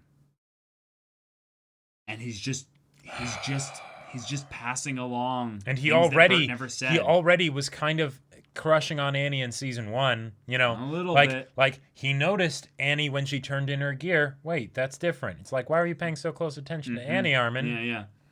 Yeah. It's also one of the kind of not so much of a crazy ship potential idea that I actually kind of like is the idea that Armin and Annie at some point have some kind of a, not romance, but like some kind of a special bond that forms by the time the show's basically over. Yeah. And the story's over. But yeah. That is a great point. Good question. If the Warhammer Titan isn't Willie, who do you think it'll be? I don't think it really matters at that point. I think it's someone else that will turn into a Titan and all of a sudden have to fight. Yeah. And then it will just be a thing of where it's like, all right, shit, here we go. Try and fight him, Eren. Yeah, and also, like, that's a very real potential thing there. Just in my mind, I really want it to be Willie. Like, just for the cool factor of the aerial transformation and the aerial transformation. The shot of, and also for the kind of the anticlimax of that, I don't want a Titan that we haven't seen anything of yet to suddenly show up in the story and take too much of a spotlight. Well, the Titan or the user, because we haven't seen the Warhammer Titan regardless. Both. And and we know that the Warhammer Titan's here, so it's probably going to, unless they're just like, you know what, this isn't worth it, let's. Yeah, that literally could be it, in that they just have such a non-interventionist policy or something like that. They're like, well, it's too late already. Yeah. Yeah. I would love it to be, and this would the part be actually kind of disturbing. I would actually love it to be one of the kids. Oh shit! We frames. We just dropped a whole bunch of frames there. Did anyone get any paths messages? I think what happened here is something regarding Twitch's end, because they've been having some issues this morning. Oh, okay. Just in general. So we'll be kind of chilling here for a second while this blows over. Yeah. I can do a quick little test check, though, to make sure that everything is... Oh, the old man would be a fun one. Yeah. Okay. Who would expect an old man to, oh, yeah, you only have 13 years left. It's like, waited till now? Yeah. If anything, I would actually just prefer it to be one of the kids, because that would be one of those things of where it's like the mom or one of the others just goes, it's your time. And then the kid just goes... And then, oh God, and then it's the Eren is killing some aspect of like the future or hope, or just killing a child. It's that's a good point, because if it is one of the kids, then it would have to, if he was actually going to truly like kill them, defeat them, not just make them run away or whatever, then he would actually have to kill them. Eat them. Well, whoever the Warhammer Titan is in general. Well, right, but that would be especially brutal if it was a child. Yeah. And I honestly do think that the content warning thing that they put in this episode just has to be something where they're like, let's put it also an episode in advance. Let's just give everyone an advanced extra bit of warning, so that way they don't have to watch the episode. If they're like, but it's going to be there in the next episode if it was in this one. Because, I mean, what comes out of this has got to be a bloody massacre. No, it's gonna be fine. Yeah. Do you think Ascot Man from Eren's childhood would be proud of him right now? That has to be Amaju, right? Yeah, it's Amaju. Yeah, that was Amaju. Yeah, of course it was. I'm not even gonna answer that question. Oh my God. If he was going to kill them, he would have to kill them. Wow, Jacob. Yeah. I do love Shiro after all. When they happen to not be living. Yep. I think that's how the line goes, right? Pretty sure that's exactly how it goes. Oh, fun fact, Chapter 101 came out around Christmas because leakers worked so hard to get it out translated even before leaks. Wait, what? That Wait, hold sentence on. didn't make sense, Eric Walt. Wait. Out around Christmas, because leakers worked so hard to get it out, translated even before leaks. I'm not sure. Maybe it's that. Wait, I don't know. I don't know. Oh my god, now you guys are channeling Ascot Man there. Okay. Eren just turns into a Titan, does that, eats Willie, and he's like, so, sits down. Here's the situation. You know, he hasn't. No, he has a full-on like Captain America sitting down in the chair thing. You know, he eats Willie and then he like picks up the stage, turns it around. You tried to declare war on parodies. Yeah, you tried to declare war on parodies. That wasn't a good idea. Yeah. But no, citizens of the world, world leaders, and you, respected journalists, you do great work out there. Oh I'm gonna have to do what's called a pro gamer move and say no, you. No, you. I declare war on all you. See that blonde short boy on top of that like tower over there? That's the Colossal Titan. He's capable of packing a city-wide destructive thermonuclear package. He's looking to kill some folks. And no, I did not make a dick joke. No. Stop! Shut up there, Sasha. You know. Yeah. Don't make me drop our thermonuclear package on you. And no, I'm not referring to Armin's massive throbbing cock. You know. No. So you started a world war. Yeah. Yeah. No.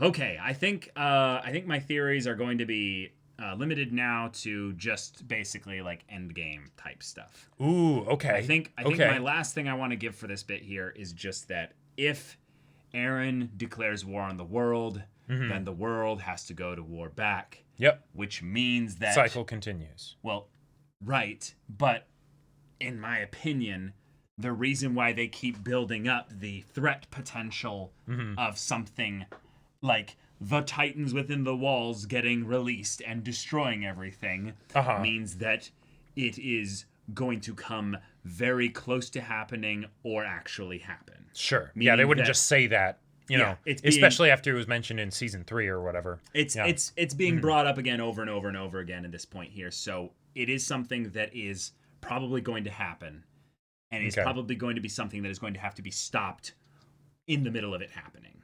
Or at the very least, it's going to have to be stopped right as it's about to happen. And my main theory on this is that it is going to be Zeke and Eren with either their hands on each other's, each other's hands there.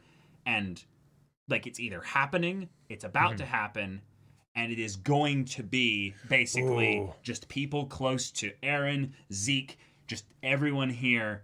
They're just, no! That would be a great, like, sort of coming full circle to Eren offering Reiner his hand, is if there's a point where, like, they're meeting and they're about to do this, and it's this thing of, like, Eren's like... Zeke, and the whole thing of, like, does Eren take his hand or not, you know? Oh, Zeke offering him his hand. Yeah.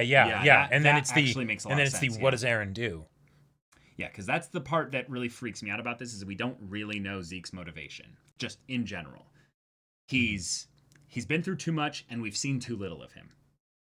Like that's a combination that is ripe for problems with the character deciding things, especially when they're on death row, basically. Yeah. So, what happens there? Yeah. Are you like panic watching chat right now? I'm avoiding looking at chat. That's just a good idea in general. Okay. Given that we're talking about end game Attack on Titan stuff, I think that might be something where theoretically people could decide to be dicks. Yeah. The main end game theory I have in general though is that when it comes to where the story structure wise is right now, we need to have like at least a couple more like set pieces. Basically, we need to have other places and things and people that we're focusing on here. And given that we've got 16 episodes, at least that is true. There is a possibility that we get a part 2, even though people have been like guessing that might just not happen. Right. Yeah. And then if they say that isn't happening, is that something where it's actually not happening, or it's the people leaked information when they shouldn't have or something, so we're denying it or whatever. Wait a minute, Jacob, you said there are how many chapters left currently that we have yet to experience right now? 36. And thus we have 13 episodes left?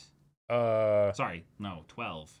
This is episode 5, so if we have 6, 7, 8, 9, 10, 11, 12, 13, 14, 15, 16. So 11 episodes. 11 episodes guaranteed. Left. Right. So that would need to be many. 3.5 chapters per episode, That's which is too many. Yeah, it's too many. Yeah. Mm-hmm. So yeah. That is one of the things that is a constant debate of manga fans is like, wait, hold on, like how exactly is this going to be adapted? Because 3.5 chapters per episode. That's like Attack on Titan chapters are big chapters. They're like 45 pages or something. Okay. Yeah, then I would just hope, please let there be like 8 more episodes that come, in a season of, time later or something like that. Please. I mean, they could probably duplicate this, like, because given that there's, I think it's going to go up to 139 for the total number of chapters. I think that's just the plan. In the whole thing. Yeah, in the whole thing, because they did mention it. It's gonna wrap up in like June or I can't remember something about. But yeah, they said when the final chapter would come out and what chapter number it was going to be. But so if they did like a little under 2 chapters per episode, that would be enough to almost exactly duplicate what they've done so far, and just do another 16. Yeah, it might even be a thing, Jacob, where they need to wait to do the second part of it, basically, once the manga's actually done. Like, it could just possibly, although there's only a few chapters left, so it would be like the last few episodes, like last couple episodes. But you said it's once a month, though. Yeah. That is a long time, really. Yeah, that is true. So. April, that's right. April 6th. Oh, it ends in April. That's way sooner. Yeah, right, because 3 chapters, it wouldn't be June. It'd be April, yeah. Yeah, then they definitely could just wait a season. Sure. After this is done. And then have, another 8 or 9 episodes. Oh, yeah, someone mentioned that Yukikaji, for some of the lines, I think it might have been in this episode in particular, he actually contacted Isayama to be like, hey, can I ask you some questions about Eren? Like basically how should I deliver these lines and things like that? Oh, because Yukikaji, my man. Oh, he's given so much to this show and this character. I'm so excited, guys. I'm so excited. I'm so excited to have like the Blu-ray of Attack on Titan. Oh, I know, like right? Seasons 1 through 4, of the whole thing. Yep. And go around to friends and be like, "Hey, good, hey, good." I got the goods. I got the goods. Yeah. I'm here. You want the good stuff here? Right. Like let's uncut. Let's get a TV and let's get shit done. Yeah, Yukikaji is amazing. Oh my god. I know for a fact he cried reading the script. Definitely. Jenny Monty with 100 bits. Thank you so much. Zaldrix with 100 bits, Attack on Titan finalist season, and XV Ethan with the 100 bits. The director said in a stream they'd be doing the rest of the manga after the 16 episodes in some form. Gotcha. I had heard some people saying that maybe they move it into a movie of some kind. Yeah, I've heard talk about that too. Yeah. And that might make a lot of sense as like an event. Like they're thinking like, what will make us the most money? Sure, but then also like, like if there's things that are especially like visually striking or things like that, if they like it almost makes me think of how like with Airbender they kind of did basically a movie even though it was still anime episodes. No, I'm with you, but if you make a finale like the Airbender finale equivalent where they put way too much effort into it, you need to get a return on that investment. Yes, and definitely. there's no way as an anime that you're going to get anywhere near as much as you would get if you made it a movie that was worldwide distributed. Gotcha. Like, yeah, you saw what the Demon Slayer movie did. Yeah, that's true. That's not a series You've got finale. An Attack on Titan finale. Series finale in theaters. Can you imagine? Now, it's actually kind of a shit time to make a movie be put in theaters in the worldwide cinema that right is now. True. But hey, if they being take a break said, in between, these 16 episodes and then the movie, you kind of prefer like a ONA or OVA. Okay, yeah, that could that makes sense. Movie's a terrible idea. That's the equivalent of 4 episodes lengthwise. No way they're doing the last like No. 17 episodes. No, movies are the length. equivalent of about 6 episodes. Yeah, I was gonna say movies are usually about 2 hours. If you're doing 2 hours and it's episodes. even 2 hours, that's about 6 episodes because you don't have the OP and the ED for each episode. They would make more like 2 movies. I mean, 2 movies. I mean, hey, 2 more movies. you know. I wouldn't. Attack on Titan finale extended edition. Oh baby, oh baby. Yeah. Mappa, Isayama, everybody, just don't tempt me. Don't tease me like that. Oh yeah, movie animation for Attack on Titan sounds awesome. In the most like non-cringe way, sounds dope. Actually, that's a great point. Yeah, Eva did two movies.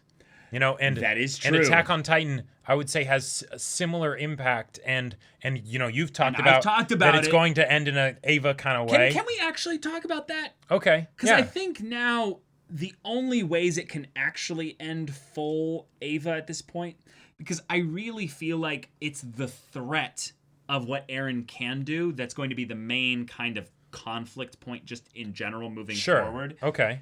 But it's just going to be the question of, well, okay, what does all my enemies mean, Eren? Let's talk about that. Yeah, we need to let's define these terms. So that's why I really feel like the end that goes full Eva, if at all, has to be going into paths with people that can talk with Eren, and Eren talking with either the Emir, the Devil of all Earth, or whatever. And it's this thing about, what does it mean for humanity to be free?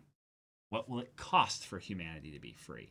Okay. And it's a bunch of characters with different viewpoints, and Eren being kind of the center of it all, the coordinate, all having this conversation. And it's not a congratulations. Yeah, It's basically the, I trust you. I trust you'll make the right call. And it's all these people basically saying, like, take our hand, Eren. Like, we're lending you our energy. We're lending you our strength. You can do this. Oh man. I know you can. Oh, I know you man. can. I know you can have a shot at doing this. And we're here for you. And that's going to be basically the moment where either Eren will basically, I forsake my humanity, Jojo! Or basically him tapping into paths, all life on this earth, that kind of stuff, where everything is connected, all is one is all, madness, and lights ascending, the realities splitting, and all that kind of stuff. And yeah, gotcha. So in some ways, the only way you can get a really true Eva ending as well is if Eren actually fully utilizes the Founding Titans' powers as well. Sure. And not just the powers of I control the Titans, but like the paths elements, the connection to the Eldians. Yeah, so he goes back to the beginning. He, he transcends time and space and all that stuff. Sure, yeah. To see him with the option of, do I reset this? Do I send the message back to Eren Kruger or whoever, or where, yeah, way back, yeah, yeah, and that's really just up to Isayama. Yep, it is. Isayama, what do you want to leave us with, man? Oh man, what do you want to leave us with? Oh my god. But yeah. Oh, if Sawano was writing music for Eren specifically, that would be so cool. Oh my god. So cool. I've actually been re-listening to a lot of Attack on Titan OST stuff, and there's this one part, I think it's just Sawano's group band or what have you, but they're alternating the sets for 3 songs. Yeah. And it's a video on YouTube of just a performance of 3 of the big Attack on Titan songs.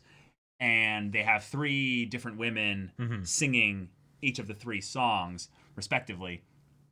And just hearing the way it sounds, just the power of it, but also in a live performance kind of way, it just, it hits so hard. It's so good. I gotta say, on the whole soundtrack thing, someone mentioned it back when, but one of the reasons why I really like the soundtrack that was chosen here for the ending bit is because I believe, and I'm not 100% on this because the episode came out recently. I haven't like full in depth analyzed it and things like that. But it's at the very least reminiscent of that original Attack on Titan Mika Kobayashi track. That's the colossal Titan showing up, right? The Titan attacking on that day. Humanity received a grim reminder, right? Right. And because of that, as much as I get frustrated with the fans that are just like complaining because it's not wit or whatever, or things like that, I really do think that's an excellent choice because it's come full circle. Eren is now the one saying, here's a grim reminder of what can happen when you perpetuate this cycle of hatred against the Eldians. I don't want to die either because I also was born into this world. Yep. Let's see which will wins out, you know. Yeah. Zaldrix at the 100 bits. Okay, but real Zeke theory. Does Zeke wipe while sitting or standing? Depends on if it's after him meeting Levi again or not, Then isn't all he can do shit at that point, basically? It's just like, yes, I have seen Levi again. I will prepare to expel the contents of my lower intestine, my large intestine. Yes. The Attack on Titan suite. Yes, that is the video. That is the video, I believe. The Attack on Titan suite. Yes, right. Yes, that is it. Perfecto waipu. Oh my god. Jacob, remember the opening visual of Eren's Titan with the stage prop in Willie's play? I keep forgetting their similarity. I haven't looked too closely at the play itself because I tend to get distracted by all the stuff that happens surrounding it. Oh, okay. Yeah, I don't remember anything specifically either.